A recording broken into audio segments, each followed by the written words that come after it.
আজকে আমি বানিয়েছি ব্রেড চপ। তো হ্যালো বন্ধুরা, তোমরা সবাই কেমন আছো? আশা করি ভালোই আছো, আমিও ভালোই আছি। তো প্রথমে আমি গ্রাইন্ডারের মধ্যে ব্রেডগুলোকে নিয়ে নিয়েছি। নিয়ে ব্রেডগুলোকে গুঁড়ো করে নিলাম। গুঁড়ো করে নিয়ে একটা প্লেটের মধ্যে ঢেলে নিয়েছি। আর ওদিকে আমি আলু সেদ্ধ করে রেখেছিলাম। সেদ্ধ করা আলুগুলোকে হাতের সাহায্যে ম্যাশ করে নিয়েছি। তারপর ম্যাশ করা আলুগুলোকে ব্রেডের গুঁড়োর মধ্যে দিয়ে দিলাম। আর দিয়ে দিলাম পেঁয়াজ কুচি, রসুন কুচি, কাঁচা লঙ্কা কুচি আর আদা কুচি। তারপর এর মধ্যে দিয়ে দিলাম জিরে গুঁড়ো, ধনে গুঁড়ো, লঙ্কার গুঁড়ো আর গরম মশলার গুঁড়ো। তারপর দিয়ে দিলাম পরিমাণ মতো নুন। তারপর এর মধ্যে দিয়ে দিলাম 2টো ডিম ভেঙে। দিয়ে এগুলোকে ভালোভাবে হাত দিয়ে মেখে নিয়েছি।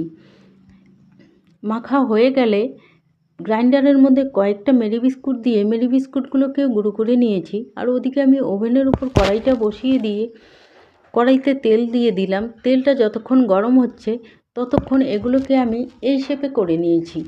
করে নিয়ে বিস্কুটের গুঁড়োর মধ্যে এটাকে মিশিয়ে নিয়ে গরম তেলে ছেড়ে দিয়েছি। দিয়ে লাল লাল করে ভেজে তুলে নিয়েছি। তো আমার রেসিপিটা তোমাদের কেমন লাগলো? যদি ভালো লাগে তাহলে লাইক, কমেন্ট এবং শেয়ার করে দিও। আর চ্যানেলটিকে সাবস্ক্রাইব করতে ভুলো না কিন্তু। পরের দিন দেখা হবে অন্য কোনো ভিডিও নিয়ে। ততক্ষণের জন্য টাটা।